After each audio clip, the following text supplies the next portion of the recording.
All right, let's get right into it. Today, we're diving into a really massive idea, one inspired by Morgan Housel's incredible book, The Psychology of Money. We're going to uncover the surprising truth about what it really takes to build wealth. And here's a little hint. It has almost nothing to do with how smart you are. So, let's kick things off with a real head-scratcher. We've all seen the headlines, right? Some financial wizard or a brilliant CEO ends up totally bankrupt. And at the same time, you probably know someone, a teacher, a plumber, an admin, who retires a millionaire. I mean, how does that even happen? It just doesn't seem to make any sense. Well, the answer, it turns out, is beautifully simple. And this quote from the book just nails it. The big idea is that being good with money isn't about what you know, it's all about how you act. It's a soft skill, not a hard science. And honestly, once you get that, it changes everything about how you look at your money. Okay, so let's really unpack that first big concept, behavior over brains. You know, we're taught to think of finance as this complex world of numbers and formulas, kind of like physics. But what if that whole way of thinking is just wrong? I mean, think about it like this. On one side, you've got math. You know, the spreadsheets, the rational calculations, all the stuff they teach you in school. But then on the other side, you've got psychology. This is the real world, the messy stuff, like our emotions, our egos, our fears, our pride. So which one do you really think is in the driver's seat when you're making a big decision about your money? Exactly. See, physics has laws. They're predictable, they don't change. Finance? Not so much. It's guided by the quirky, messy, and often totally irrational behavior of human beings. That's why your mindset, your temperament, is so much more powerful than any spreadsheet you could ever build. And that idea leads us straight to our second key point, which explores the two sides of wealth. Because here's something most people never really think about. There is a huge difference between getting rich and staying rich. And missing that difference is exactly why so many fortunes vanish just as quickly as they were made. Think about it. To build wealth from scratch, you've got to take some chances. You need to be optimistic, to really believe that your risks will pay off.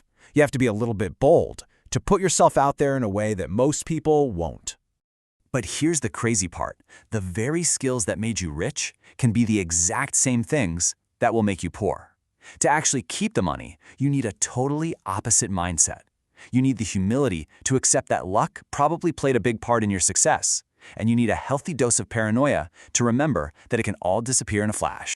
You can really boil it down to this. Getting rich is about playing offense, but staying rich, that's all about defense. And if you forced me to pick just one word to explain financial success, it would be survival. Just being able to stick around, to not get knocked out of the game, that's what gives compounding the time it needs to work its unbelievable magic. And speaking of magic, just look at this number. That is how much of Warren Buffett's wealth was made after he turned 65. Let that sink in. More than 95% of his entire fortune came after the traditional retirement age. It's an absurd reality our brains can't really compute. And that right there is the secret sauce. Yeah, of course, Buffett is a phenomenal investor, but his real superpower? He's been doing it consistently for over 75 years. He survived. He just stayed in the game long enough for those good returns to compound into something truly mind-boggling. Time, not timing, is the most powerful force in all of finance. Okay, so this brings us to a much deeper, more personal part of all this. It's about figuring out when to stop. When to stop chasing more. Man, is this quote powerful. Our whole world is basically a machine designed to make us feel inadequate, to make us want more. Your income goes up, so you start looking at a bigger house. Your neighbor gets a new car, and suddenly yours doesn't seem so great. It's a game of social comparison, and it's a game you can never, ever win. So how do you win? You refuse to play. You have to decide for yourself what enough looks like. Because if you don't, your expectations will just keep rising with your income and you'll never actually feel like you've made it. You'll just be stuck on that hamster wheel forever.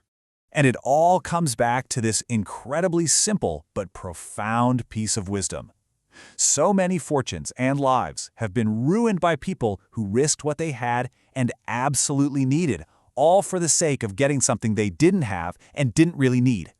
Knowing when you've won is the only way to stop yourself from pushing your luck to the point of regret. So, if the goal isn't just an endless chase for more and more stuff, then what is the point of money? What's its ultimate purpose? Its real superpower? Well, we're all taught that money is for buying things, right? The fancy car, the designer watch, the big house. But that's not its true value. The greatest thing money can buy, its most incredible power, is giving you control over your own time.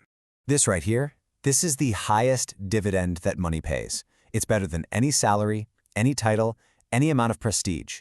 Having those unspent assets just sitting there gives you independence, it gives you options, it gives you autonomy. It is the universal fuel for joy. And that's really what it's all about. That's the ultimate goal. True wealth isn't about impressing other people with your stuff. It's about having the freedom to wake up and own your day every day. To do work you love with people you like completely on your own terms. It's about owning your life. So I'll just leave you with this one question to really think about. Because when you have the answer to that, you'll finally understand what you're actually working for. And believe me, that changes everything.